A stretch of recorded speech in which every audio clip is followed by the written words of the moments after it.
Saya sudah tahu Pak Ustadz tidak mau ada tumpeng karena timnya sudah bilang. Kenapa Pak Ustadz nggak berkenan? Oke, sekarang kita tinggal lihat. Tumpengan ini apa? Untuk apa?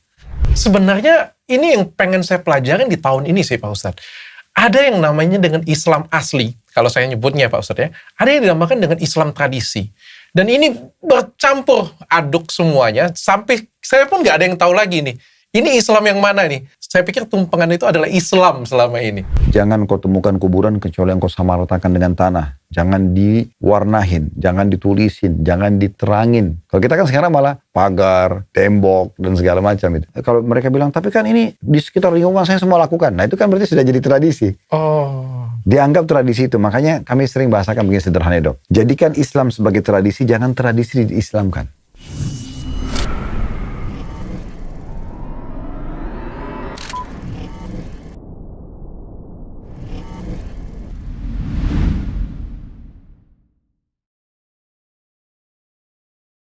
Saya deg-degan download tahun ini. Sumpah beneran Pak Ustadz. Assalamualaikum Pak Ustadz. Waalaikumsalam warahmatullahi wabarakatuh. Saya disclaimer dulu Pak Ustadz. Download ini saya buat pertama kali dengan Ustadz Felix Xiao pada waktu itu. Kita diskusi bareng, pengen berikan pelajaran tentang Islam. Dan acaranya sukses luar biasa besar. Tahun lalu saya sempat nggak bisa mengadakan karena ada beberapa sedikit masalah. Tapi tahun ini saya siap belajar lebih banyak. Saya sudah izin juga dengan Ustadz Felix Xiao. Saya pengen belajar lebih dalam dan saya pengen belajar dengan Ustadz Khalid Basalamah. Sudah izin juga dengan beliau juga. Kenapa? Karena saya pengen belajar, tahun ini saya pengen lebih dalam dan pengen lebih serius belajar tentang Islam. Bukan hanya permukaan, tapi pengen jauh lebih dalam. Dan saya pengen belajar dari seorang salafi. Dan menurut saya orang yang paling tepat adalah Ustadz Khalid Basalamah. Pak Ustadz, pertanyaan pertama Pak Ustadz. Tadi saya pengen kita syukuran dulu Pak Ustadz. Saya sudah siapkan, apa itu namanya? Tumpeng. Saya sudah siapkan tumpeng. Saya sudah tahu Pak Ustadz tidak mau ada tumpeng karena timnya sudah bilang bahwa katanya itu nggak ada di sunnah Nabi ya katanya ya. Kenapa Pak Ustadz nggak berkenan? Boleh nggak saya tahu? Baik. Alhamdulillah wassalatu wassalamu ala Rasulillah. Sebaiknya semua penyampaian agama dimulai dengan memuji Allah dan salawat kepada Nabi SAW dulu. Dan saya pribadi untuk Dr. Richard dan semua teman-teman yang coba membuat konten-konten kreatif dengan tujuan tentunya lebih memberikan edukasi yang tepat kepada masyarakat, itu sangat positif. Karena terlalu banyak sekarang setelah media ini berkembang, generasi muda kita berubah-ubah buat konten tapi tidak berkualitas. Sehingga tidak berbagi edukasi urusan dunia apalagi urusan akhirat. Nah seperti itu dulu. Kalau masalah syukuran, saya tidak pernah menolak sebenarnya. Dalam Islam, boleh saja orang bersyukur. Bahkan dalam surah Ibrahim, Allah subhanahu wa ta'ala berfirman di surah nomor 14 ayat 7, di potongan ayatnya, La in syakartum la azidannakum. Kalau kalian bersyukur, pasti aku akan tambah, kata Allah. Jadi syukur itu bagian daripada ibadah yang mulia di sisi Allah. Selalu berterima kasih pada Allah. Cuma memang, karena dia bagian daripada ibadah, dia harus terbatas sesuai dengan yang diajarkan oleh Nabi. Nah gitu. Karena memang Nabi Muhammad SAW diutus dan para nabi-nabi semua untuk menjadi suri tauladan. Terutama yang berhubungan dengan masalah ibadah. Yang berhubungan langsung bagaimana kita bermuamalah atau berinteraksi dengan Sang Pencipta Allah. Doa, berzikir, tawaf, sa'i, di mengelilingi Ka'bah ya, dan jalan antara Bukit Safa dan Marwah kalau haji dan umrah. Orang berjihad, orang menuntut ilmu, banyak sekali hal yang harus mengikuti tata cara dari Nabi SAW. Nah yang baru diutus oleh Allah dalam surah Al-Ahzab dikatakan, Laqad kana lakum fi rasulillahi uswatun hasanah.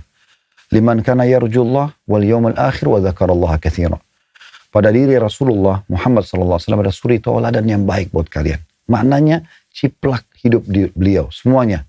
Bagi orang yang mau berzikir kepada Allah, orang yang mau mendapatkan balasan terbaik nanti di akhirat dengan surga dan ingin bagi orang yang ingin bertemu dengan Allah, ingin mendapatkan balasan terbaik di surga dan ingin berzikir kepada Allah dengan zikir yang banyak. Jadi memang kita harus menjadikan beliau sebagai suri tauladan. Nah, bagaimana Nabi SAW bersyukur? Ada kan beliau contohkan. Yang pertama itu menggunakan lisan dengan sering mengatakan Alhamdulillah.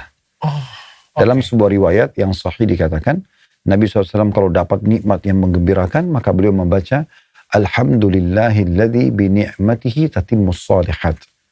Kurang lebih artinya gini. Alhamdulillahilladzi bini'matihi tatimmus shalihat. Segala puji dan puja kehadirat Allah yang semua kebaikan tersempurnakan dengan izinnya. Artinya, saya tidak bisa dapat ini kecuali Allah yang kasih. Nah, gitu. Dan kalau beliau sedang ditimpa ujian pun, beliau masih mengatakan Alhamdulillah ala kulli hal. Segala puji dan puja kehadirat Allah atas segala sesuatunya. Jadi dalam dua keadaan Nabi selalu bersyukur. Oke. Itu pertama dengan lisan.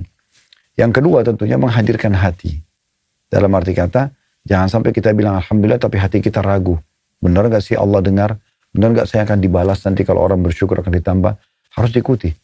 Karena syukur ini bergabung antara ibadah badan, lisan, dan juga ibadah hati. Selaras dengan hati ya? Betul. Oke. Jadi betul-betul kita tulus dari hati, memang yakin. Saya kalau ucapin ini, saya berterima kasih kepada pemberi ini, Allah. Dan juga saya yakin akan mendapatkan balasannya. Yang ketiga adalah aplikasi dengan anggota tubuh. Yang lainnya ya. Kata Ibnu Qayyim rahimahullah, tidak pantas orang yang diberikan nikmat oleh Allah, kemudian dia gunakan nikmat tersebut di atas kemaksiatan. Contoh misalnya dikasih kesehatan, tapi justru dipakai pelanggaran agama. Dikasih kepintaran, malah untuk membangkang. Nah gitu ya. Oke. Malah untuk menipu. Iya Ya? gitu-gitu. Jadi dia harusnya, justru nikmat itu, oh saya diberikan kelebihan nih. Mirip orang kerja di satu perusahaan, di saat dia diberikan kedudukan yang baik di perusahaan, pegawai yang berakal dan profesional, dia pasti akan memaksimalkan jabatannya dengan menjaga nama baiknya. Terus mengejar prestasi, terus menjaga wibawahnya dan segala macam. Nah beda dengan orang yang justru kalau dia dapat jabatan begitu, saya kan sudah sampai pada tingkat manajer atau GM. Yaudah deh, saya sewenang-wenang aja ya, gitu. Tidak ada yang bisa mengalahkan saya kok. Nah itu pasti akan kena batunya nanti. Nah contohnya seperti itu. Nah jadi anggota tubuh ini banyak dengan kita berbagi dengan orang, berterima kasih. Misalnya kita dapat rezeki nih, kita bagi makanan, kita membantu orang susah. Makanya sahabat Nabi namanya Ali bin Abi Thalib radhiyallahu anhu, beliau mengatakan siapa yang dikaruniai rezeki oleh Allah, hendaknya dia melanjutkan silaturahim. Harusnya dia lebih dekat dengan orang tuanya, dengan saudaranya, dengan pamannya, dan bantu mereka. Memperindah jamuan buat tamunya. Kalau dulu mungkin dia cuma mampu beli menghidangkan segelas teh sama kue kering misalnya. Sekarang karena dia sudah punya kemampuan, dia beri main course, makanan yang lebih sempurna gitu kan. Contohnya mungkin tamu pulang diberikan hadiah baju dan segala macam. Kemudian dia membantu orang miskin, para mujahidin, ibnu sabil, orang terputus jalan maksudnya. Dan semua bidang-bidang yang masuk ke masalah kegiatan sosial. Oke. Serta juga dari sisi lain, dia bersabar terhadap apa yang menimpa hartanya. Seperti orang utang gak bayar, dia investasi gagal, itu akan ada. Tidak semua investasi berhasil, tidak semua utang dibayar. Akhirnya. Itu ada ujiannya pasti. Kata beliau, karena semua itu akan membawa si pemilik harta yang diberikan ini, itu mencapai kebahagiaan dunia dan akhirat. Oke. Nah seperti itu. Itu bentuk bersyukur. Ya, itu semua bentuk bersyukur. Jadi kalau kayak tumpengan. Oke. Sekarang kita tinggal lihat. Tumpengan ini apa? Untuk apa? Kalau misalnya saya mendapatkan penghasilan tambahan, sukses di bisnis saya ingin mengirimkan Dr. Richard makanan. Oke. Tadi diperbolehkan dong. Kalau kan kata Pak Ustadz tadi kan berbagi boleh kan? Tentu saja. Ya. Berarti saya memberikan makanan tumpeng, silakan. Boleh saja. Silakan kita kasih tumpeng, kita kasih. Kalau mungkin dari restoran Timur Tengah nasi mandi, mungkin dari Jogja gudeg misalnya, dan seterusnya itu nggak ada masalah. Karena memang dia tidak ada hubungannya dengan hal-hal yang sifatnya ritual.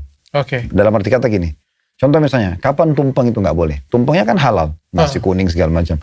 Tapi kalau ada orang datang ke kuburan, yang dikultuskan kuburan itu adalah kuburan bisa mendatangkan mudarat atau manfaat buat dia, lalu dia jadikan sesajen, di saat itulah tumpeng jadi masalah nih. Oh. Walaupun dia menganggap itu syukuran dia.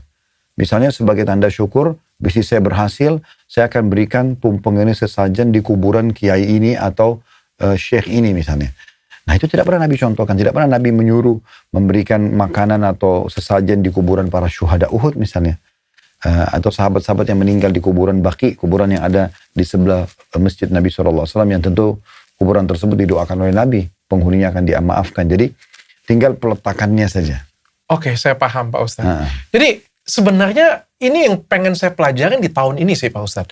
Ada yang namanya dengan Islam asli, kalau saya nyebutnya Pak Ustadz ya. Ada yang dinamakan dengan Islam tradisi.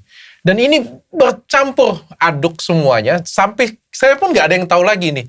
Ini Islam yang mana nih? Saya pikir selama ini tumpengan itu adalah tradisi, bukan tradisi. Saya pikir tumpengan itu adalah Islam selama ini. Saya pikir selama ini silaturahmi pas ketika Lebaran itu adalah Islam selama ini. Tapi ternyata pada waktu kita ngobrol dengan Ustadz Felix Xiao, ada yang dinamakan dengan Islam, ada yang dinamakan dengan tradisi Islam. Nah ini pengen saya bahas Pak Ustadz. Tapi sebelum saya bahas, acara download tahun ini, itu kita disupport penuh oleh pusatmas.id, jual emas dengan rasa aman untuk kalian semuanya. Jadi bagi kalian semuanya pengen jual emas, nggak ada surat, atau kalian ragu, kalian takut emas kalian itu salah, karena akan diukur pakai alat yang khusus, kalian silakan datang ke pusatmas.id. Pak Ustadz, saya pengen tanya Pak Ustadz, kemarin saya sudah ngobrol dengan Ustadz Felix Xiao di episode pertama download dulu. Ada yang, kita kaget juga, ada yang namanya Islam, ada yang dinamakan dengan tradisi Islam.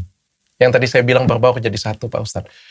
Saya pengen pertegas lagi dan pengen perdalam ini Pak Ustadz. Yang mana sih yang benar-benar Islam? Atau sebelumnya saya pengen mulai dari, katanya kalau pengen belajar Islam yang sesungguhnya, belajarlah dari seorang salafi, yaitu Ustadz Khalid Basalamah. Apa itu salafi Pak Ustadz? Saya kurang setuju kalau mengatakan belajar Islam itu berarti dari Ustadz Salafi. Nah, belajarlah Islam dari orang yang memahami Islam itu dengan benar. Lebih seperti itu sih. Kalau istilah Salafi itu kan teman-teman kita yang menyampaikan kemurnian agama. Misalnya, setiap kali ada yang ditanyakan sebuah hukum, maka pasti akan dikedepankan dalil. Ayat Al-Qur'annya ini, hadis Nabi ini. Contoh dari sahabat seperti ini. Nah, sahabat-sahabat Nabi itu diistilahkan dengan kaum salaf. Kaum terdahulu. Nah, seringkali mereka bilang, kaum salaf itu biasanya dikembalikan kepada 3 generasi awal. Jadi, sahabat, tabi'in, dan tabi'in. Jadi, sahabat itu yang belajar dari Nabi Muhammad SAW langsung.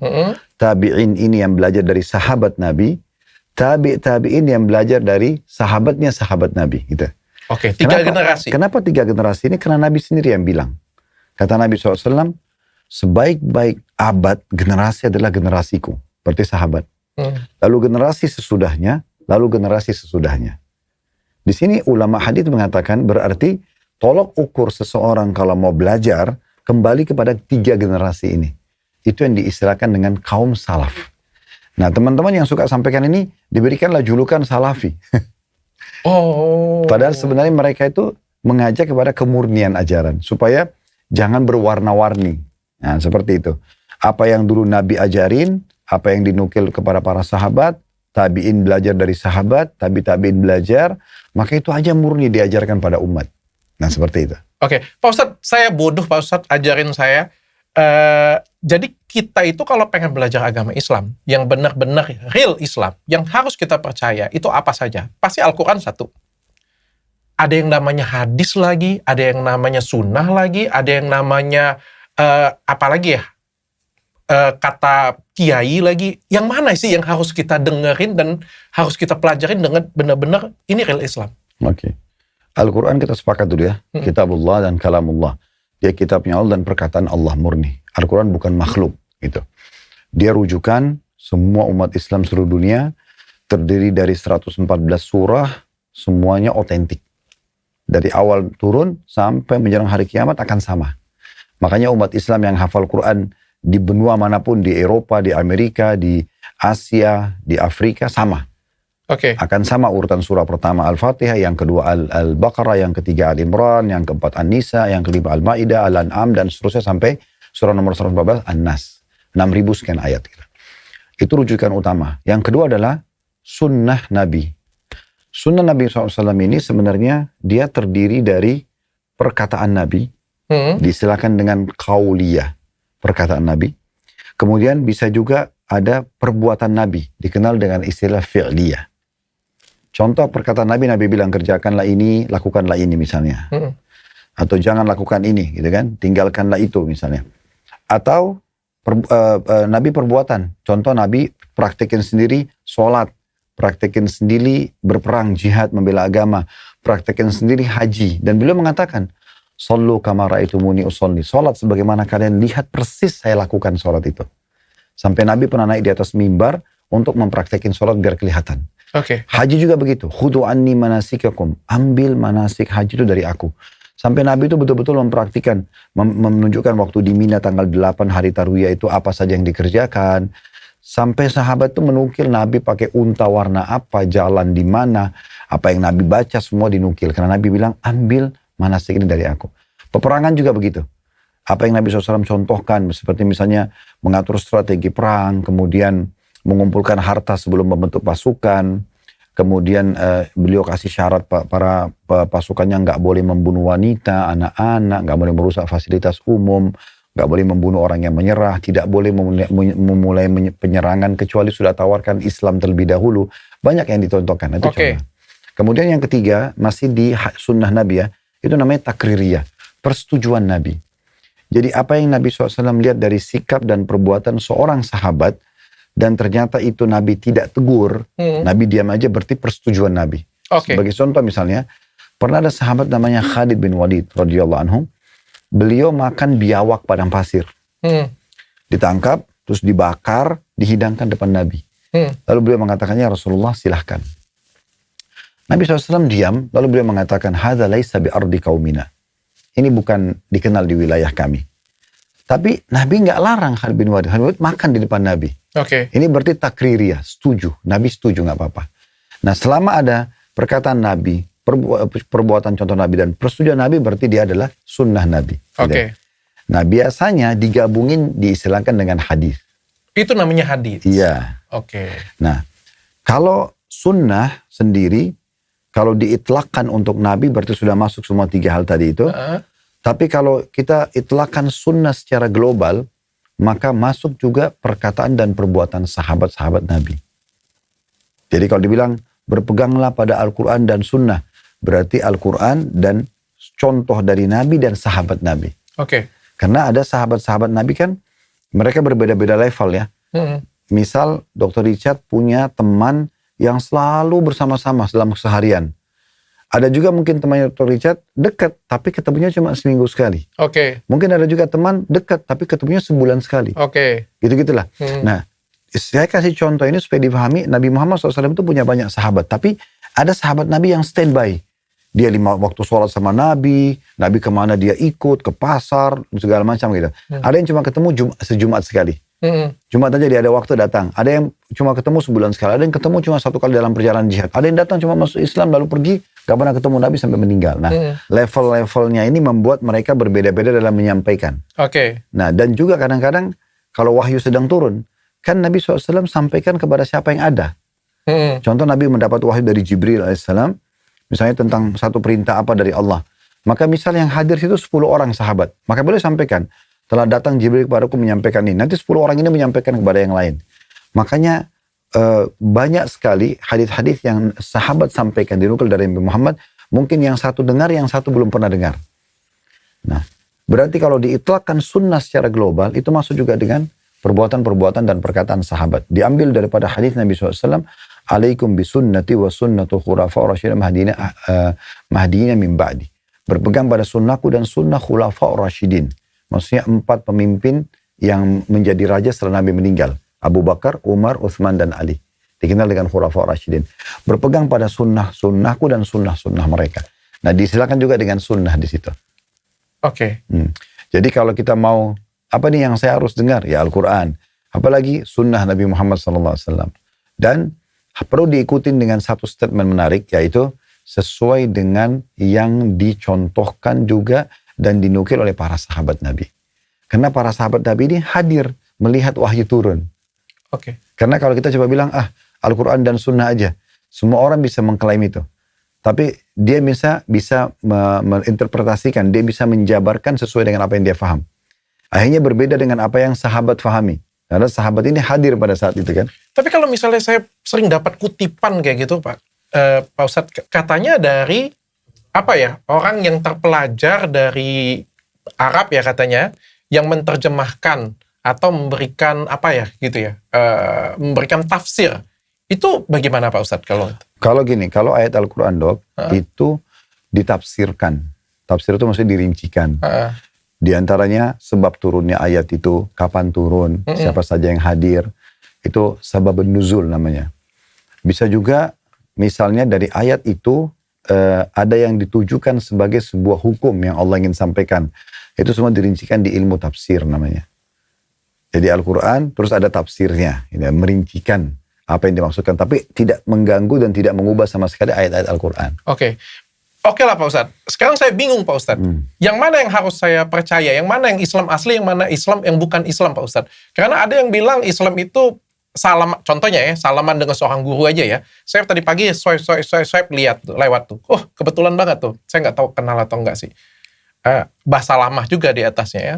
Ustadz bahasa lama, tapi bukan Pak Ustadz. Salaman biasa aja.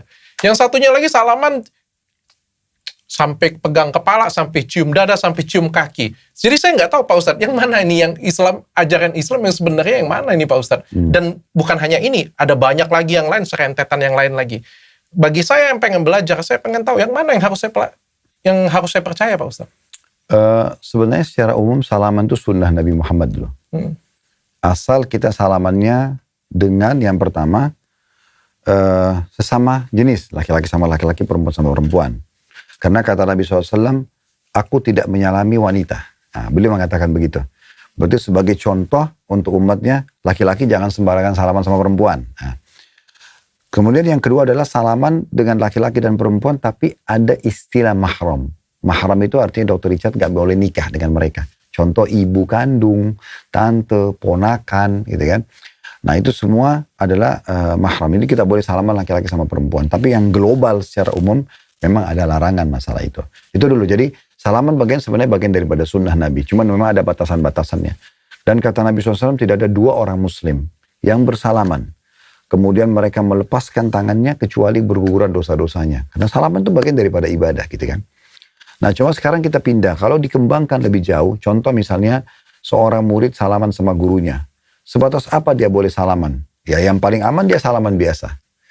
Tapi boleh nggak seorang murid cium tangan gurunya? Boleh, bukan tidak boleh. Ya kan? Tapi jangan sampai berlebihan. Sebagai contoh misalnya jangan menganggap, oh kalau nggak salaman saya dosa nih. Atau saya kualat misalnya. Contoh. Atau gurunya menganggap, oh kalau kamu tidak cium saya kamu akan kualat. Contoh ya, kalaupun ada seperti itu tidak boleh. Itu sudah masuk ke satu ranah yang sebenarnya tidak pernah ada contoh dari Nabi Muhammad SAW. Sahabat salaman dengan Nabi, iya.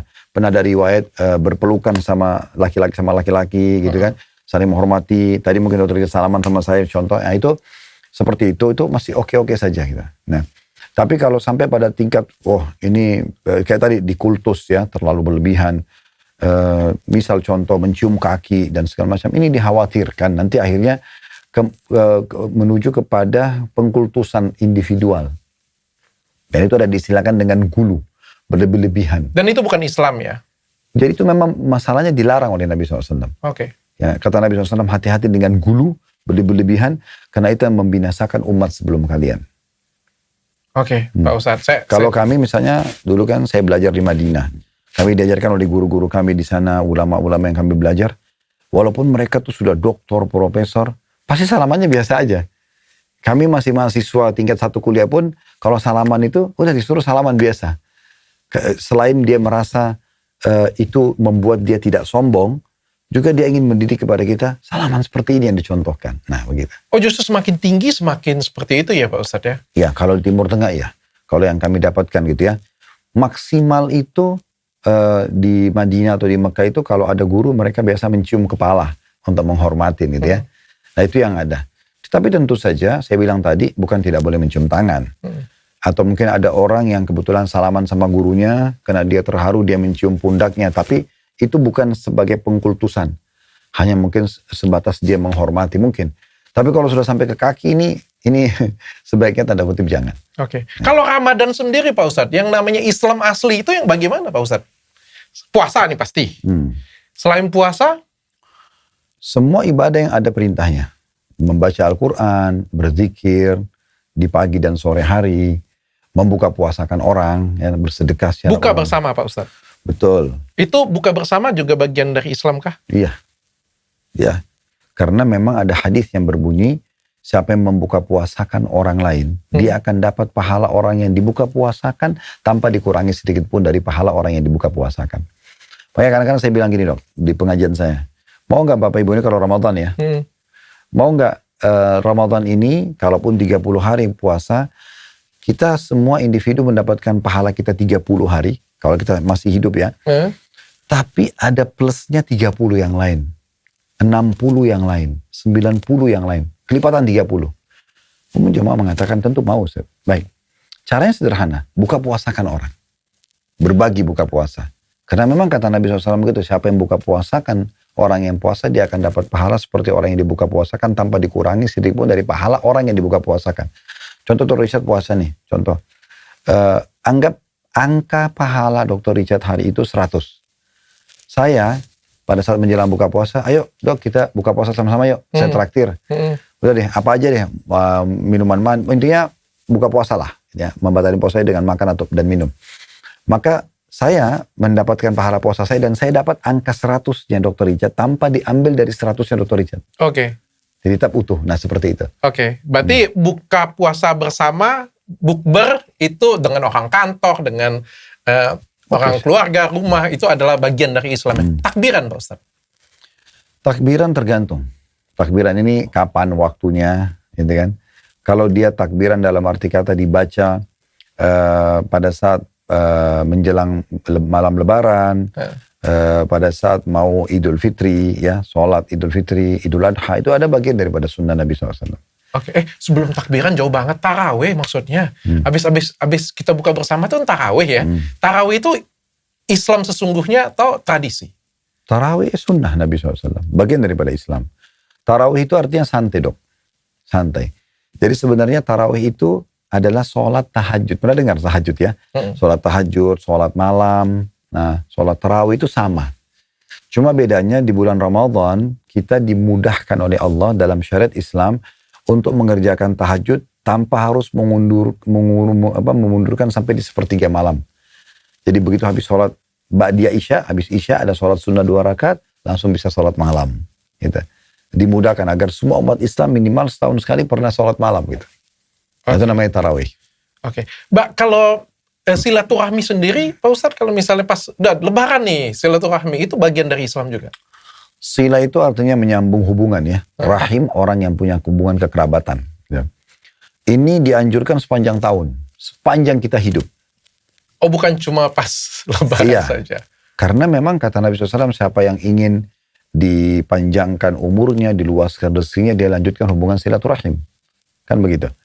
Jadi misalnya dimulai dari kedua orang tua, kemudian jalur semua di samping orang tua kita ya, paman dan tante, jalur ke atas kakek dan nenek gitu kan, jalur kita ke samping, saudara dan saudari, jalur ke bawah mereka ponakan kita, dan jalur di bawah kita anak dan cucu, semua itu adalah orang-orang yang punya hubungan kekerabatan. Jadi rahim itu ada level-levelnya. Level yang paling tinggi adalah dia punya hak rahim, kekerabatan, dan punya hak mahram. Kita nggak boleh nikah sama mereka. Oke. Nah ini siapa mereka? Jalur langsung ke atas kita, ayah, ibu, kakek, nenek, dan semua jalur ke sampingnya. Semua jalur ke samping kita, saudara dan saudara kita. Semua jalur ke bawah saudara dan saudara kita adalah ponakan, dan semua jalur kita sendiri, anak dan cucu. Ya.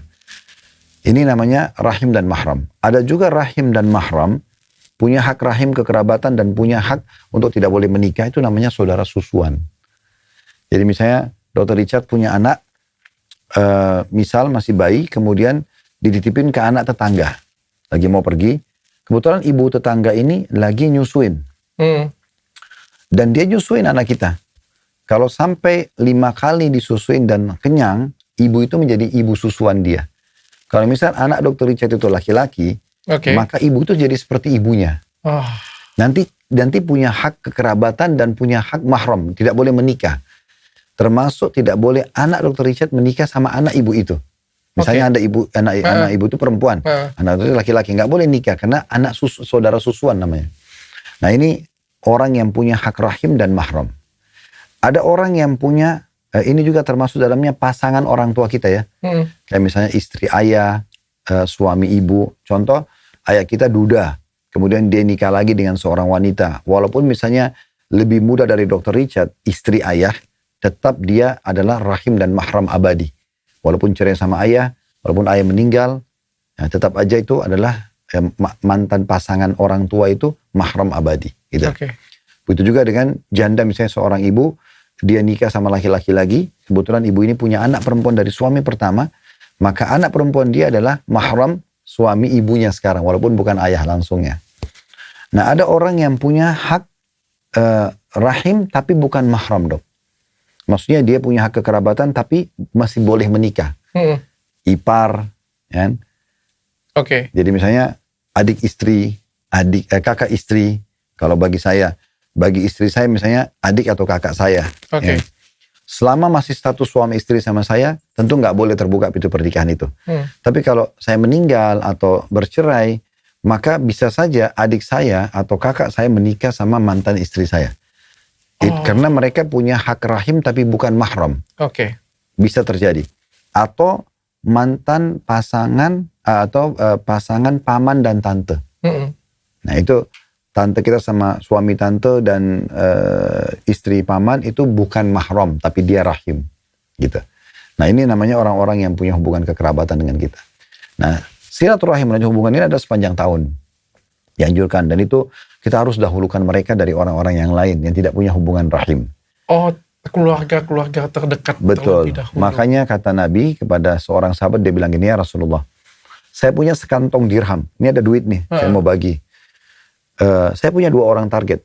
Target saya 2 orang. Yang pertama, dua-duanya miskin. Yang satu punya hubungan rahim, yang satu tidak punya hubungan rahim. Yang mana saya dahulukan? Kata Nabi SAW, kalau kau dahulukan yang punya hubungan rahim, kekerabatan dengan kamu, maka kau akan dapat 2 pahala. Pahala sedekah dan pahala silaturahim. Nah, gitu. Jadi memang kita dianjurkan begitu.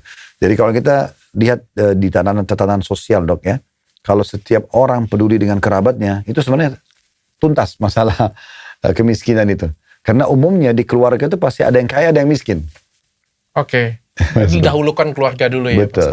Jadi kalau misal dari sekian serangkaian apa yang kita lakukan pada waktu kita lagi berpuasa nih Pak Ustadz yang di Indonesia, menurut Pak Ustadz yang mana yang termasuk bukan Islam tapi itu adalah tradisi? Kalau sesuatu ibadah itu misal yang ditarik dan dijadikan sebagai sebuah kebiasaan, tapi itu tidak pernah dicontohkan, maka itu bisa jadi tradisi. Sebagai contoh misalnya, sering kali kita lihat orang-orang Muslim datang ke kuburan membawa bunga, ya. Ditaruhlah, ditaburinlah bunga. Nah ini tidak pernah ada dalil yang menjelaskan kuburan ditaburin bunga. Tapi karena dia sebuah tradisi yang ada, maka dikembangkanlah. Mungkin dari orang non-Muslim misalnya biasa menaburin bunga ya, orang Islam tidak pernah. Ada sebagian orang yang mengatakan, tapi kan Nabi Muhammad SAW pernah meletakkan pelapa kurma di kuburan 2 orang gitu ya. Nah kita menjawab, dan ulama menjawab mengatakan itu khususiyatun Nabi, itu khusus buat Nabi. Makanya Abu Bakar, Umar, sahabat-sahabat Nabi tidak pernah ada yang meletakkan juga pohon kurma di kuburan tertentu. Nah seperti itulah. Apa yang kita harus jauhin dari tradisi-tradisi tersebut? Selain itu apa lagi Pak Ustadz? Dan apa yang harus kita jauhi? Ya banyak orang juga yang menyiram air di kuburan misalnya ya. Atau melakukan perbuatan-perbuatan yang memang Nabi tidak pernah contohkan. Misalnya Nabi SAW bilang kepada Ali bin Abi Thalib, saya perintahkan kepada engkau hai Ali, jangan kau temukan kuburan kecuali engkau samaratakan dengan tanah. Jangan diwarnahin, jangan ditulisin, jangan diterangin. Kalau kita kan sekarang malah pagar, tembok, dan segala macam itu. Nah ini contoh, ini akhirnya dia bentrok sama agama. Kalau mereka bilang, tapi kan ini di sekitar lingkungan saya semua lakukan. Nah itu kan berarti sudah jadi tradisi. Dianggap tradisi itu. Makanya kami sering bahasakan begini sederhana, Dok. Jadikan Islam sebagai tradisi, jangan tradisi diislamkan. Jadikan Islam sebagai tradisi, jangan jangan tradisi diislamkan. Jangan tradisi diislamkan. Kalau tradisi diislamkan salah atau enggak? Kalau dia bertolak belakang dengan ajaran Islam bagaimana? Kan enggak mungkin. Karena gini, Islam kan agama sudah sempurna kan? Udah selesai. Sekarang bagaimana kebiasaan-kebiasaan yang diperintahkan dalam Islam. Cara makan, cara minum, cara tidur, berpakaian, bergaul, mencari pendapatan. Ya itu kita jadikan tradisi kita, jadikan kebiasaan kita. Itu akan lebih tepat. Kalau tradisi diislamkan, ini masih butuh dirincikan kayak tadi saya bilang. Tidak semua tradisi itu dianggap salah dalam Islam, tapi dilihat lagi, harus dirinci. Apakah tradisi itu sejalan dengan Islam atau tidak. Kalau sejalan tidak masalah, tapi kalau tidak sejalan jangan. Loh, kalau misalnya kita ngedoain orang tua kita di kuburan misalnya Pak Ustadz. Itu bagian daripada sunnah Nabi. Boleh. Itu sudah Nabi Pak Ya. Ustadz. Makanya Nabi SAW dalam hadis Bukhari pernah mengantar jenazah sahabat, kemudian beliau mengatakan, is'alu li akhikum fa inna'ul ana yus'al. Sekarang doakan saudara kalian yang di kuburan itu, karena dia akan ditanya oleh malaikat. Ada perintah, dibolehkan. Kita kalau kuburan mendoakan mayit. Nabi SAW kalau dia kuburan baca doa. Assalamualaikum ahlul kubur. Semoga keselamatan tercurahkan untuk yang penghuni kuburan. Gitu kan. Tapi kalau kita minta sesuatu Pak Ustadz, misalnya Pak, doakan aku ya, aku mau ngelamar kerja nih, mudah-mudahan aku bisa diterima kerja kayak gitu. Harusnya minta kepada Allah. Kan Bukan. kita paling sering kayak gitu Pak Ustadz kalau misalnya Nah, ya. berdoa. Sekarang gini, apa yang akan direspon oleh orang tua kita yang sudah meninggal? Sedangkan dia hidup saja belum tentu semua permintaan kita dipenuhi kan? Makanya Nabi Muhammad SAW ajarkan dalam bab doa, ya, minta kepada Tuhan kalian Allah walaupun sampai kepada tali sendal kalian. Hal yang kecil pun minta sama Allah. Jangan nanti kita kalau sudah sakit kronis baru minta sembuh kepada Allah. Tapi minta dari hal yang kecil pun selalu mohon kepada Allah. Jadi kalau orang yang masih hidup gak ada masalah. Orang tua kita tolong doain, tolong bantu, kasih ide, oke. Tapi kalau sudah meninggal, Imam Nawawi rahimahullah, seorang ulama mengatakan begini. Saya heran dengan orang yang minta di kuburan, yang dia kultuskan. Sementara yang dalam kuburan itu adalah manusia seperti itu, tapi sudah jadi tulang belulang. Apa yang akan diberikan oleh tulang belulang itu kepada dia? Gitu kan? Tapi banyak orang kadang-kadang tidak mau paham masalah itu. Dia pikir ya sudahlah, pokoknya ini orang soleh harus diminta sesuatu pada kuburan tersebut. Lebih baik lagi, yang lebih tepat contohnya adalah kuburan Nabi Muhammad SAW. Nah, semua nabi-nabi dok itu dikubur di tempat mereka meninggal. Nah, kenapa Nabi Muhammad SAW ada kuburannya di dalam rumahnya Aisyah di Madinah? Jadi kalau dokter insya Allah ke Madinah satu waktu, di masjid Nabi itu ada rumah Nabi. Nah, itu rumahnya istri beliau namanya Aisyah. Beliau meninggal dikubur di situ. Kenapa dikubur? Karena memang semua nabi-nabi dikubur di tempat mereka meninggal. Itu dulu. Dan setelah Nabi Muhammad SAW meninggal, ini kuburan beliau, ini ranjangnya Aisyah, istrinya. Dan Aisyah ini masih hidup kurang lebih dari 30 tahun setelah Nabi Muhammad SAW meninggal. Belum pernah ada satu riwayat pun Aisyah mengatakan, ya Rasulullah tolong doain saya, ya Rasulullah mudahin urusan saya. Padahal ini ranjang Nabi, itu kuburannya. Ini ranjang Aisyah, itu kuburannya. Dan tidak pernah juga ada sahabat melakukan itu. Tidak pernah mengambil tanahnya, tidak pernah taruh air untuk berkat. Tidak pernah ada riwayat masalah itu. Para sahabat dan para tabi'in tadi generasi emas itu, mereka datang, mereka ucapin salam pada Nabi, mereka pergi.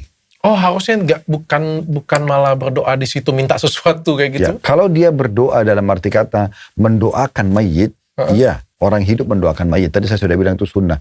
Tapi kalau dia minta pada mayit, ini nggak boleh, ini kesyirikan kepada Allah. Ini bahkan sama dengan Nabi Muhammad sekalipun. Iya, itu menyekutukan Allah. Nggak boleh, Nabi Muhammad larang itu. Bahkan dengan kuburan Nabi Muhammad sekalipun ya. Kita hanya mengucapkan salam dan kita menjalankan perintah-perintah beliau dalam hidup kita. Ini kita kencing di tepi pohon aja kita doa yang minta keselamatan. Gimana coba? Pak Ustadz, kalau misalnya bayi lahir Pak Ustadz, bayi lahir, kalau yang Islam apa, yang bukan Islam apa Pak Ustadz? Iya, saya sudah sering jelaskan di dalam konsep manajemen rumah tangga Islami. Di antaranya hak anak. Hak anak yang pertama itu kan mencari pasangan yang tepat ya, calon ibu dan calon ayah.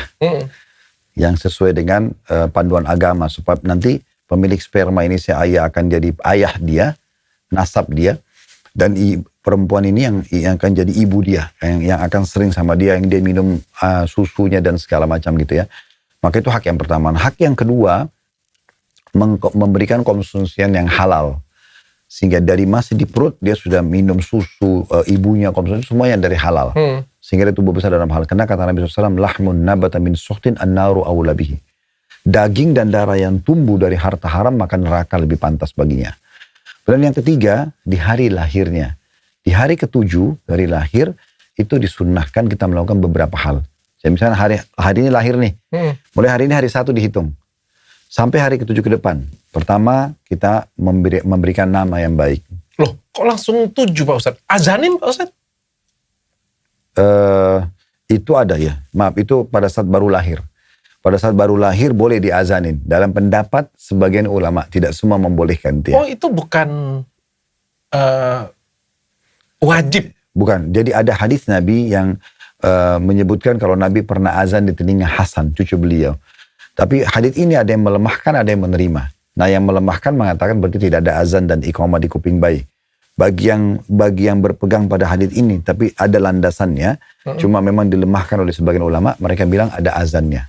Itu betul tadi. Jadi kita anggaplah berpegang pada pendapat yang membolehkan, ya, karena memang Berarti ada yang membolehkan, ada yang betul. Anggaplah bayi baru lahir memang diazani di kuping kanannya. Tapi setelah itu kita pindah ke hari ke-7. Nah, hari ke-7 ini diberikan nama. Dan ini kami sarankan selalu jemaah di pengajian, memilih nama itu tidak usah banyak-banyak. Satu aja. Dan dipanggil lengkap. Sebagai contoh, kita kan ini banyak bahas masalah serial Nabi kan. ya. Coba lihat nama-nama Nabi. Adam, Idris, Saleh, Hud, Shu'aib. Satu nama. Musa, Isa, Muhammad. Kalau di sekolah nggak bisa sekarang, Ustaz. Bukan. Lalu bagaimana caranya kalau kita butuh lebih dari satu nama? Nama dia, nama ayahnya, dan nama kakeknya. Oh. Kita harus membiasakan agar nasab itu terjaga. Karena kata Nabi Muhammad SAW, telusuri nasab kalian. Jaga. Nama kita, nama ayah, nama kakek, nama ayahnya kakek, telusuri. Karena itu memudahkan kalian silaturahim. Jangan sampai nanti kita duduk dengan seseorang di mobil atau di satu perusahaan, ternyata dia sepupu kita. Karena kakek dia sama kayak kita sama gitu kan. Saudara ataupun sepupu kakeknya misalnya. Maka itu perlu. Makanya kalaupun paspor butuh 3 nama, ya nama kita, nama ayah, sama nama kakek. Nah gitu. Itu hari ke-7?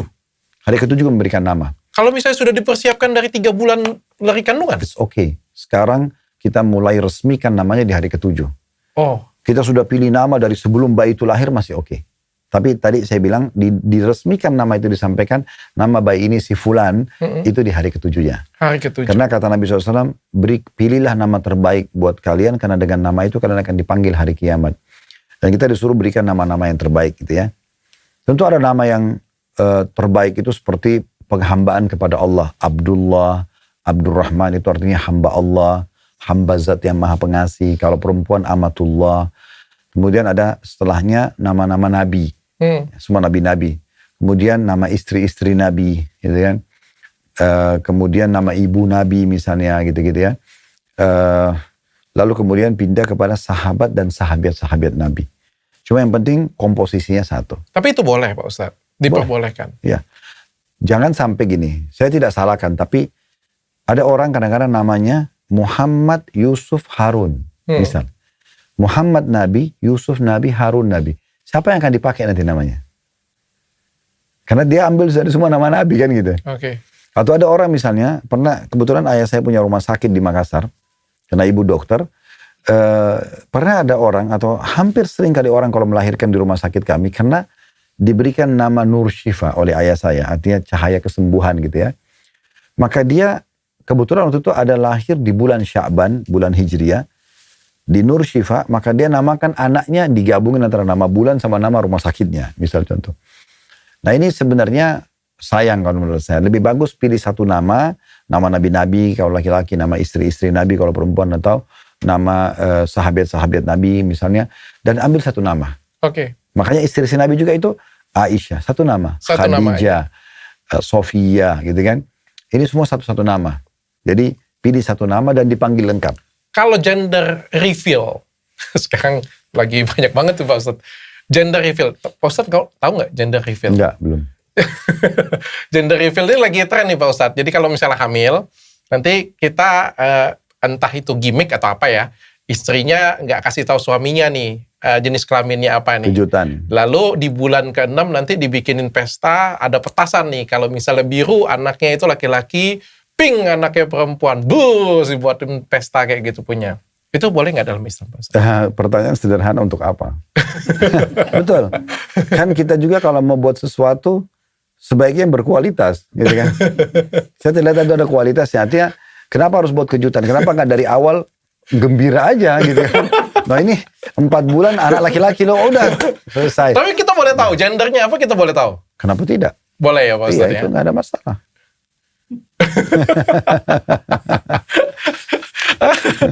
Pak Ustadz, aku pengen belajar. Sebenarnya ada beberapa yang Aku pengen tanya yang lebih dalam ya. Tapi kan perjanjianku adalah aku pengen belajar benar-benar real Islam nih. Aku akan terima semua ilmu ini sepenuhnya. Tapi aku akan mencoba bertanya dengan kritis. Kita selama 30 hari akan belajar. Dan 30 hari ini saya akan bagi dari nabi-nabi kita belajar, Pak Ustadz. Saya akan belajar dari, ada berapa nabi, Pak Ustadz? 25 yang tersebutkan namanya dalam Al-Quran. Nah, setiap hari kita akan bahas satu hari satu nabi, Pak Ustadz. Dan kita akan relatekan dengan kehidupan yang ada seperti sekarang. Oke. Tapi saya pengen tanya sekarang, Pak Ustadz, siapa sih yang memutuskan seseorang itu jadi nabi?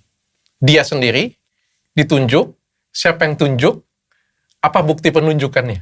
Allah. Satu nama. Allah yang menunjuk dan memilih. Dan itu bukan pilihan manusia. Tahu dari mana, Pak Ustadz? Ya, itu hak kausalitasnya Allah. Allah yang menunjuknya. Setelah itu Allah berikan dia mukjizat. Sesuatu yang menguatkan dia, membuktikan kalau dia nabi. Kalau kita baca semua cerita nabi-nabi, 25 nabi dan rasul itu, kecuali Nabi Adam. Nabi Adam manusia pertama dan memang diangkat sebagai nabi pertama. Tapi, dan yang ada, manusia kan cuma cucu, anak cucunya gitu ya. Tapi setelah beliau, umumnya itu pada saat datang di kaumnya, itu pasti ada penolakan. Kenapa? Kok kamu nabi? Mana buktinya? Nah semua begitu. Karena memang mereka sama tadi pertanyaan, mana buktinya? Ya kan? Maka mereka mengatakan, Allah yang mengutus saya. Buktinya kalau Nabi Muhammad ini Al-Quran. Nabi Isa ini Injil. Turun bersama saya. Ini firman Allah. Isinya seperti ini ajarannya. Nabi Musa ada Taurat. Nabi Daud ada Zabur. Nabi Ibrahim ada Suhuf Nabi Ibrahim namanya. Kurang lebih diturunkan oleh Allah itu 104 kitab. Tapi yang kita wajib sebagai seorang muslim tahu itu 4 atau 5 kitab. Dimulai dari Suhuf Nabi Ibrahim. Kemudian Tauratnya Nabi Musa, Zabur Nabi Daud, Injil Nabi Isa, dan juga Quran Nabi Muhammad SAW. Itu sudah cukup mewakili. Nah seperti itulah. Saya pengen tanya, nabi ini ketika dia hidup dia sudah jadi nabi, dan kita mengakui dia sebagai nabi, atau setelah dia tidak ada, baru dinobatkan sebagai nabi sebenarnya? Kalau dia sudah mati, udah nggak ada fungsinya lagi dok. Kalau baru mau diakui sebagai nabi. Oh. Justru semasa dia hidup harus diakui sebagai nabi. Karena di masa hidup itulah dia mengajarkan apa yang Allah perintahkan pada dia. Nah, dari mana kita tahu Pak Ustadz? Kan nggak ada tulisan nih pasti Pak Ustadz. Oke, di tadi badan yang saya bilang, dia mengatakan, saya adalah seorang nabi. Orang akan bertanya, mana buktinya? Iya. Dia datangkan mukjizat tadi. Mukjizat itu sesuatu yang keluar daripada akal manusia. Manusia tidak bisa menjangkaunya. Semua nabi-nabi punya mukjizat. Dan biasanya sesuai dengan apa yang sedang berkembang di masa itu. Sebagai contoh misalnya. Semua nabi punya mukjizat? Semua nabi. Nah, sebagai contoh yang terdekat, Nabi Musa alaihissalam. Nabi Musa itu kan diutus kepada Fir'aun. Fir'aun ini raja yang mengaku Tuhan dan percaya sekali sama dukun. Ilmu-ilmu sihir. Maka Allah datangkan Nabi Musa, waktu datang dari Madian, tempatnya Nabi Shu'aib. Lalu kemudian Allah merintahkan dia dinobatkan jadi Nabi, dia pergi ke Fir'aun. Allah mengatakan, pergilah ke Fir'aun. Dan sampaikan agar dia tidak mengaku sebagai Tuhan, ada aku sebagai Allah, dan seterusnya diperintahkan seperti itu. Maka Nabi Musa mengatakan dalam Al-Quran, tapi saya takut nanti mereka mendustakan. Lalu Allah mengatakan, apa itu di tangan kanan Muhai Musa? Nabi Musa kebetulan pegang tongkat. Di dalam Quran dikatakan, dia bilang, ini tongkat saya gunakan untuk mandu jalan saya dan juga untuk mengatur gembalaan saya. Maka kata Allah SWT, lemparkan tongkat itu. Begitu dilemparkan jadi ular yang besar. Nabi Musa sempat ketakutan. Kata Allah, jangan kau takut hai Musa. Tidak perlu orang yang aku utus takut. Peganglah, dia akan kembali bentuk asalnya. Sebagai mukjizat.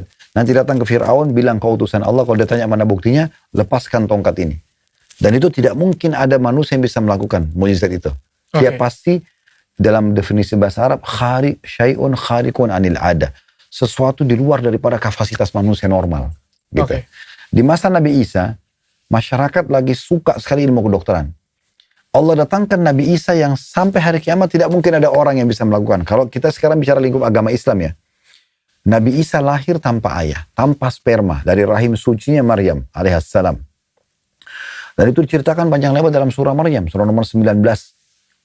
Menceritakan bagaimana Maryam itu wanita suci, dan beliau tidak pernah disentuh oleh wanita, lalu Jibril datang meniupkan ruh pada rahimnya, dan hamillah dia Isa, dan bagaimana pada saat dia melahirkan kaumnya, dan hai Maryam, apa yang kau lakukan? Ayahmu bukan laki-laki buruk, ibumu juga bukan pezina, kok bisa bawa bayi? Lalu Maryam menunjuk kepada bayi tersebut. Maka Nabi Isa bicara dalam buaian. Itu mukjizat tuh. Oke. Saya adalah hamba Allah, Allah mengutus saya, gitu kan. Dia bicara dalam buaian, maka orang jadi percaya. Itu namanya mukjizat. Jadi Allah kasih.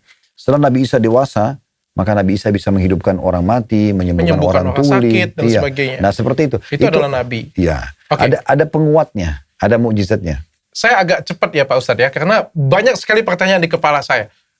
Maryam juga termasuk melakukan mukjizat kalau seperti itu. Kenapa Nabi hanya laki-laki? Kenapa nggak Maryam juga menjadikan Nabi? Itu pilihan Allah. Allah menunjuk Maryam hamil. Itu kan juga mukjizat. Hamil tanpa melakukan hubungan. Tetapi kan Allah menunjuk yang jadi Nabi anaknya, Isa, bukan Maryamnya. Jadi Allah hanya mengatakan, menurut Jibril mengatakan, Allah akan menitipkan ruh dari sisinya di rahimmu hai Maryam. Lalu Maryam mengatakan dalam surah Maryam itu, bagaimana aku bisa hamil sementara aku belum pernah disentuh oleh manusia sekalipun. Maka malaikat Jibril mengatakan, begitulah keputusan Tuhanmu. Maka akhirnya hamillah Maryam. Tapi itu bukan dianggap mukjizat, itu adalah prosesi daripada Nabi Isa yang nanti akan jadi mukjizat bagi Bani Israel. Karena dia lahir tanpa ayah, nah gitu. Nabi itu harus laki-laki Pak Ustadz? Ya. Seperti itu yang ditunjukkan dari 25 Nabi dan Rasul dalam Al-Quran itu semuanya laki-laki. Harus laki-laki atau kebetulan 25-nya adalah laki-laki? Kalau dalam secara fakta laki-laki semuanya. Pak Ustadz, mohon maaf saya bertanya dalam kekritisan saya dan dalam keilmuan sains Pak Ustadz. Pada zaman dulu mungkin Musa atau Moses membelah lautan dengan menggunakan tongkat, dan pada waktu itu adalah suatu mukjizat yang luar biasa ya. Bahkan tongkat berubah menjadi ular, suatu hal yang luar biasa. Tapi kalau kita nonton di TV sekarang, pertunjukan, mohon maaf, bukan sekali lagi bukan saya menyamakan antara Nabi dan pertunjukan sulap ya. Merubah ini, merubah itu, pertunjukan untuk menyulap mata kita. Trik menyihir mata kita. Dan pasti banyak teman-teman juga yang kritis di luar sana akan berpikir, apa bisa jadi beliau adalah orang zaman dulu yang punya kecerdasan yang cukup baik untuk melakukan, mohon maaf sekali lagi Pak Ustadz ya, tipuan-tipuan seperti ini, tapi pada zaman itu karena kita nggak tahu, kita melihatnya, wah, ada luar biasa. Justru itu jawabannya dong. Kalau di masa dulu belum ada teknologi itu bisa terjadi, berarti itu mukjizat. Di masa sekarang ini orang bisa pakai trik tadi, karena ada teknologi. Kalau masa dulu belum ada teknologi, gitu kan. Justru itu menunjukkan kebenaran mukjizat itu. Tanpa operasi bisa sembuh penyakitnya. Mungkin kalau di masa sekarang dibawa penyakit itu harus operasi nih, benda misalnya. Contoh, tapi Nabi Isa cuma mengatakan sembuhlah dengan izin Allah, sembuh. Contohnya, dia bisa sembuh seketika. Dan itu berarti menandakan belum ada teknologi, belum ada perlengkapan kayak sekarang, tapi malah bisa terbukti. Ini kalau kita bicara mukjizat banyak sekali. Nabi Muhammad SAW di masa itu bisa mengeluarkan air dari jari beliau, kemudian juga menyembuhkan banyak orang yang sakit, sama gitu. Nah itu di masa itu dengan seketika sakit itu yang begitu parah dan bisa sembuh seketika juga, itu yang dikatakan bahwasanya sebuah mukjizat. Saya paham Pak Ustaz, saya paham. Yang saya tidak paham adalah kalau misalnya ada orang zaman sekarang misalnya, kemampuannya dikuasai orang zaman dulu misalnya kayak gitu punya, dan dia dikultuskan sebagai nabi. Kenapa nggak sekarang? Misal Pak, saya bisa mengeluarkan api di sini dan tidak ada satupun orang di sini atau di TV ataupun siapapun situ mengetahui trik saya, dan bagaimanapun mereka membongkar trik saya nggak bisa, dan saya bisa aja saya mengaku saya juga nabi, saya juga melakukan mukjizat. Tapi Nabi Muhammad SAW sudah mengatakan, pertama ayat Al-Quran dulu mengatakan ya, itu dijelaskan dalam Al-Quran, ma kana Muhammadun aba ahadi bin rijalikum walakin Rasulullah wa khataman nabiyyin. Ini mutlak. Ayat Al-Quran mengatakan begitu. Muhammad itu bukan ayah seseorang di antara kalian, tapi dia adalah penutup nabi dan rasul. Dan beliau sendiri mengatakan, aku adalah penutup nabi dan rasul. Artinya, sudah tidak ada nabi setelah beliau. Tidak ada nabi setelah beliau. Makanya itu yang diyakini dan dipegangi oleh mayoritas, bukan mayoritas, memang semua umat Islam di muka bumi ini, dan juga sebagian dari ahli kitab orang Yahudi Nasrani yang masih mengakui, oh iya memang Muhammad itu adalah nabi juga, walaupun mereka belum masuk Islam. Nah itu banyak sekali, jumlahnya miliaran orang yang mengakui masalah itu. Oke, saya akan masuk ke sana Pak Ustadz, tapi saya masih penasaran balik ke 25 tadi. Jadi kita ngomongnya apa ya, penasbihan ya, Nabi tadi, pengakuan Nabi tadi dari sesuatu, dari Allah ya, pasti dari Allah ya, tapi Dan Allah bentuknya mengutus. apa? Apakah suara ataukah apa? Kalau kita mau ring satu persatu kan panjang itu. Tapi sebagai contoh misalnya Nabi Muhammad SAW. Dari mana beliau tahu kalau beliau Nabi? Awalnya beliau tidak tahu. Dan umumnya Nabi-Nabi itu diutus di umur 40 tahun. Tapi satu kejadian diceritakan tentang Nabi Muhammad SAW di saat beliau sedang berada di Jabal Nur namanya. Gunung cahaya yang ada di Mekah. Dan sampai hari ini kita bisa datang ke gunung itu, kita bisa lihat. Di situ ada satu celah dikenal dengan Gua Hiro. Nah, Nabi Muhammad SAW sebulan sebelum beliau diutus jadi Nabi, beliau selalu ada keinginan khalwah, menyendiri. Melihat ke langit, pergantian siang malam, merenungi kalau ini pasti ada penciptanya. Nah, seperti itulah. Di satu malam, dikatakan dalam sebuah hadis yang sahih, bahwasanya beliau kedatangan sosok makhluk yang berbaju putih, bercahaya, kemudian mengatakan, "Hai Muhammad, bacalah." Lalu Nabi Muhammad SAW mengatakan, "Saya tidak bisa membaca," karena beliau buta huruf, tidak bisa membaca. Lalu kemudian orang itu memelukku, kata Nabi SAW dengan sangat kuat, sampai aku merasa ruhku akan keluar. Lalu kemudian dikatakan lagi, "Bacalah." Lalu Nabi Muhammad SAW mengatakan, "Saya tidak bisa membaca." Terus terulang sampai 3 kali. Nah, yang keempat kalinya, Nabi Muhammad SAW mengatakan, "Apa yang harus aku baca?" Lalu Allah turunkan 5 ayat pertama surah Al-Alaq. Nah, pada saat turun ayat ini, inilah awal prosesi Nabi menerima wahyu. Tadinya beliau tidak tahu kalau beliau akan jadi Nabi. Setelah itu beliau turun dari gunung, pas tiba di kaki gunung Nur itu, beliau mendengarkan suara dari langit. Beliau mengatakan, "Saya mendengarkan suara dari langit yang mengatakan, 'Hai Muhammad, kau adalah Rasulullah dan aku adalah Jibril.'" 3 kali Nabi Muhammad SAW mengatakan, "Aku mengangkat kepalaku ke langit dan aku lihat Jibril memenuhi badannya di langit." Setelah itu hilang. Maka Nabi Muhammad SAW pun pulang ke rumahnya dalam kondisi ketakutan. Dia bertanya-tanya, apa ini? Apa yang sedang terjadi? Nah, kemudian dia cerita dengan istrinya Khadijah radhiyallahu anha. Kebetulan Khadijah ini punya sepupu seorang pendeta Nasrani bernama Waraqah bin Nawfal. Dia tahu dari kitab Injil pada waktu itu sudah masanya keluar seorang nabi terakhir, dan mereka tahu kalau itu akan keluar dari Mekah, tahu nasabnya, tahu ciri-cirinya. Maka Waraqah bin Nawfal waktu diceritakan oleh Khadijah dan Nabi SAW, maka Waraqah bin Nawfal mengatakan, "Hai Muhammad, telah datang kepadamu makhluk Allah bersayap," maksudnya Jibril, yang datang kepada Musa. "Kalau nanti kamu diutus, lebih banyak kamu terima wahyu, dan aku masih hidup, aku akan membelamu di saat kau diusir dari kampung halamanmu ini." Kata Nabi Muhammad SAW, itu beliau belum jadi Nabi. Beliau mengatakan, dan beliau tokoh masyarakat di Mekah, sangat dimuliakan. Beliau mengatakan, "Apakah orang seperti kau akan diusir dari negerinya?" Kata Waraqah bin Nawfal, "Tidak ada orang yang diutus sepertimu, kecuali akan ada pembangkang yang berusaha mengusir nanti." Nah, 6 bulan setelah itu wahyu terputus. Gak turun wahyu sama sekali sampai turun surah Al-Muddathir, surah Al-Muzammil, surah Ad-Duha. Ini turun surah-surah, ada prosesi turun surah gitu.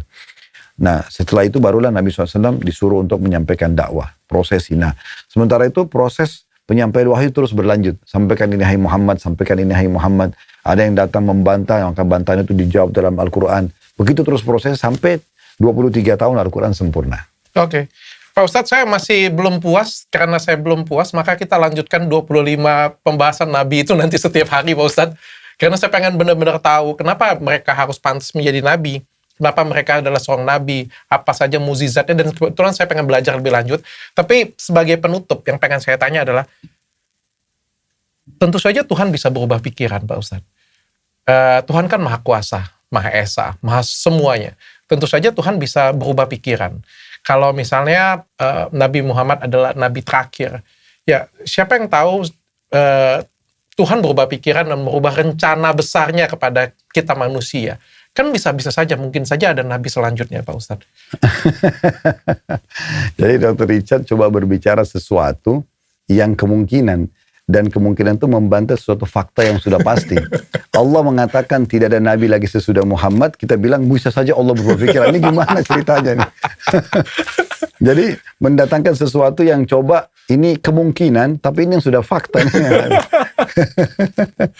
Tapi bisa nggak Pak Ustadz kalau kayak gitu, Pak Ustadz? Sudah nggak mungkin, karena memang Allah SWT sudah memastikan itu penutup. Dan Allah itu zat yang maha sempurna, bukan kayak kita manusia. Allah itu kalau menentukan sesuatu, mutlak, selesai gitu. Dengan kemahasempurnaannya, dengan kemahatauan, keluasan ilmunya gitu. Nabi-nabi itu hidupnya itu berdekatan gak sih? Ada yang berdekatan, ada yang berjauhan. Jadi nabi-nabi begini. Nabi-nabi itu kan sebenarnya yang diutus oleh Allah 124 ribu nabi. Jumlahnya. Ya, 124 ribu nabi, diantaranya 313 rasul. Loh, katanya tadi ada 25 cuma nabi. Itu yang disebutin namanya dalam Al-Quran. Yang Dr. Richard harusnya tahu ceritanya. Kalau 124 ribu, Dr. Richard akan ubanan. Tidak akan bisa belajar semuanya. Serius, nabi ada 124 ribu?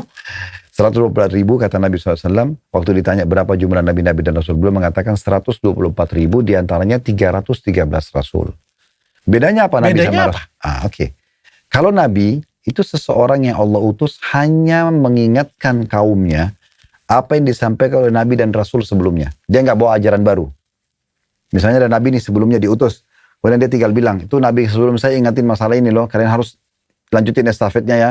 Allah ingatkan. Tidak bawa hukum baru. Oke. Tapi kalau Rasul membawa syariat baru, membawa kitab baru, menghapus syariat sebelumnya. Sebagai contoh mudah difahami gini.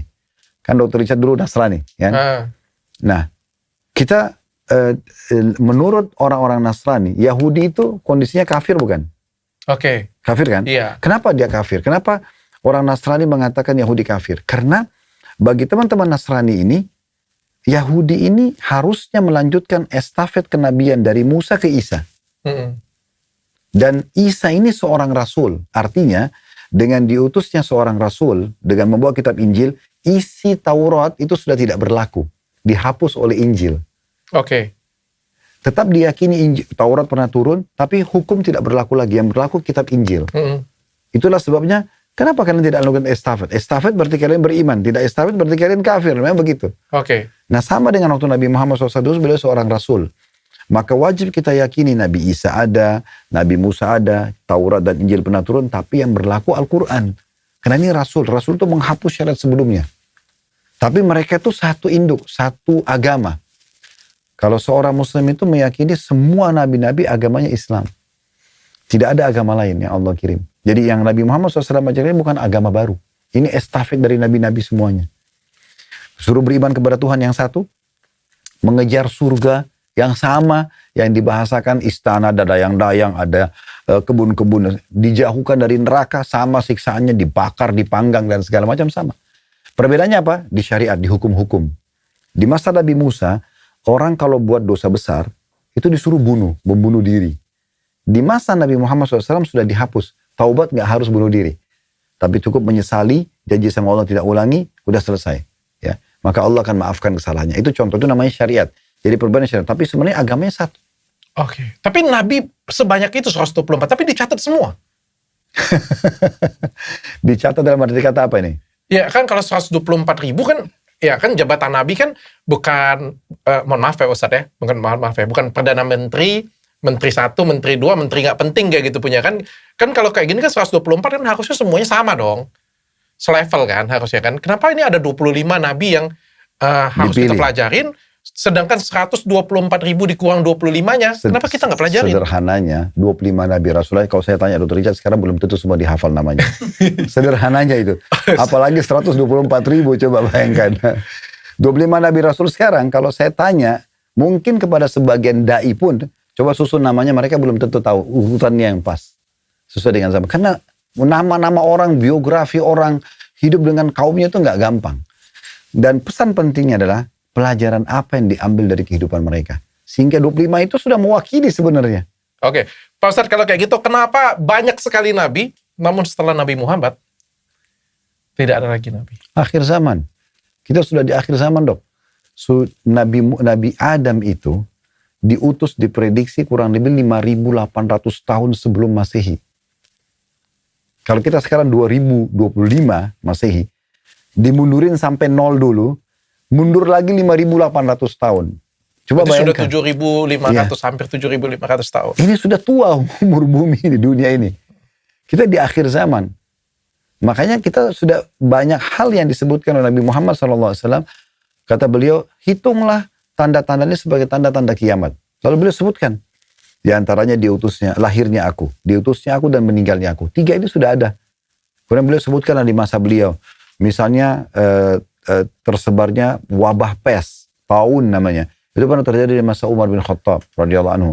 Kemudian terbebaskannya Palestina waktu itu di masa Umar bin Khattab. Dan cukup banyak tanda-tanda hari kiamat yang kelihatan gitu, yang kecil. Nanti ada tanda-tanda kiamat besar. Memang sudah berada di akhir zaman. Kita sudah di akhir zaman. Hampir disepakati oleh semua agama profetis. Yahudi, Nasrani, dan Islam. Ini mereka tahu ini akhir zaman. Oh iya? Iya. Pak Ustadz, tadi baru saya banyak banget baca di media sosial, banyak banget yang bilang kita ada di akhir zaman. Dan itu dikatakan bertahun-tahun. Tapi nggak selesai zamannya, nggak bisa habis. Kita hitung akhir zaman itu jangan hitungan tahun kita dong. Karena Allah mengatakan dalam Al-Quran, Yawma inda rabbika ka'alfi sana mimma ta'udun. Satu hari di sisi Tuhanmu itu sama dengan 1000 tahun waktu kalian di dunia. Orang nanti kalau sudah meninggal, dok, baru dia bilang, oh, ternyata cuma begini ya. Nanti kalau meninggal itu kita kayak melihat histori kita, dok. Ini waktu kita baru lahir, tangisan pertama, susu pertama yang kita minum, kedipan pertama, kita mulai merangkak, jalan. Sampai kita wafat, semua nih, sampai kita menikah, bekerja, segala macam, punya anak, sampai tua. Oh, cuma ini ya ceritanya. Memang gitu nanti. Kita tuh kayak orang tidur, bangun tidur, kayak orang mimpi. Karena itu ringkas sekali. Jadi kalau kita mengatakan ini akhir zaman, oh kok gak selesai-selesai. Sebenarnya ini masih ini pendek banget ini. Pendek banget. Sekarang mungkin Dr. Richard mungkin pernah ketemu nggak seangkatan dengan dokter SD misalnya atau SMP. Pernah ketemu nggak? Kalau pas ketemu terus mungkin ada kenangan tertentu di kelas dulu lagi ngobrol atau apa. Saya pernah ketemu di Makassar teman saya. Di saat saya sekarang umur 50 tahun, mungkin 40 tahunan lah. Ketemu, terus kami ngobrol. Iya dulu tuh, itu seperti baru kemarin tuh. Padahal sudah ceritanya ini 30-35 tahun yang lalu gitu kan. Okay. Nah seperti itulah orang nanti melihat, oh ternyata waktu tuh sedikit. Kapan tepatnya akhir zaman itu benar? Kalau akhir zaman bagi semuanya kan Pak Ustadz, bukan bagi saya aja kan, bagi semua umat manusia kan. Betul. Kapan tepatnya akhir zaman itu akan terjadi? Kita sekarang di akhir zaman maksudnya. Di akhir zaman itu artinya sudah akhir-akhir menjelang kiamat. Kenapa kita katakan seperti itu? Karena memang berita valid dari Nabi Muhammad SAW. Karena kita bicara lingkup orang Islam ya. Nabi SAW menyebutkan tanda-tanda hari kiamat kecil, tanda-tanda kiamat besar. Tanda-tanda kiamat kecil banyak sekali yang sudah nampak. Dan masih ada yang belum kelihatan. Tanda-tanda kiamat besar juga diceritakan. Seperti keluarnya Dajjal. Dan Nabi SAW mengatakan tidak ada seorang Nabi pun pasti menceritakan Dajjal. Berarti di ajaran Nabi Isa ada penjelasan Dajjal. Di ajaran Nabi Musa ada. Di ajaran Nabi yang semuanya ada. Itu orang yang akan membuat kerusakan di muka bumi. Nabi sebutkan ciri-cirinya. Gitu kan? Akan keluar orang itu seperti ini, seperti ini, seperti ini. Nanti akan ada keluar api dari wilayah Yaman, terlihat apinya gini-gini. Ada tanda-tanda kiamat. Itu disebutkan semua sampai nanti di tiap sangkakala terakhir gitu. Akan terjadi kiamat besar. Dan itu sudah terlihat semuanya? Tanda-tanda kiamat besar belum. Tanda-tanda kiamat kecil sudah. Tadi kan saya bilang. Kata Nabi Muhammad SAW, hitunglah tanda-tanda kiamat kecil itu dengan lahirnya aku, wafatnya, diutusnya aku, dan meninggalnya aku. Nah, ini tiga sudah masuk dalam tanda-tanda hari kiamat. Sementara Nabi Muhammad sendiri sudah meninggal 1400 tahun. Belum meninggal di tahun 11 Hijriah. Sekarang 1447 Hijriah. Itu sudah 1430 sekian tahun gitu ya. Oke. Berarti dalam waktu dekat, entah itu hitungan hari, tahun, ratusan tahun, atau ribuan tahun, kita sudah masuk ke dalam fase hari kiamat. Ya. Dan kata Nabi Muhammad SAW begini. Ini semua agama profetis yakin. Ada malaikat petiup sangkakala kan. Kalau dia tiup sangkakala itu maka akan terjadi kiamat yang hanya semuanya meninggal dunia. Kata Nabi SAW, sungguh Israfil, malaikat yang memegang trompet itu, sudah meletakkan di mulutnya. Tinggal menunggu perintah Allah. Gitu. Itu pada saat beliau sudah mau wafat, belum membahasakan masa itu. Artinya ini sudah dekat sekali dengan kiamat. Gitu. Cuma memang banyak manusia yang terlalaikan. Banyak sekali yang terlalaikan. Tanda-tanda kiamat Nabi bilang, nanti akan terhalalkan minuman keras, terhalalkan perzinahan, nanti mereka akan ganti namanya. Tanda-tanda kiamat banyak laki-laki menyerupai perempuan, perempuan menyerupai laki-laki. Banyak disebutkan tanda-tanda kiamat itu banyak sekali. Banyak yang sudah terjadi, ada juga yang belum terjadi.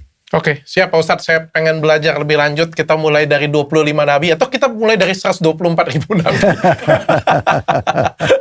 Jangan lupa nonton download setiap hari, sampai nemenin kalian semua berbuka puasa. Dan download tahun ini dipersembahkan, disponsori juga oleh Pusat Mas.id. Subhanakallahumma wa bihamdika asyhadu alla ilaha illa anta astaghfiruka wa atubu ilaik.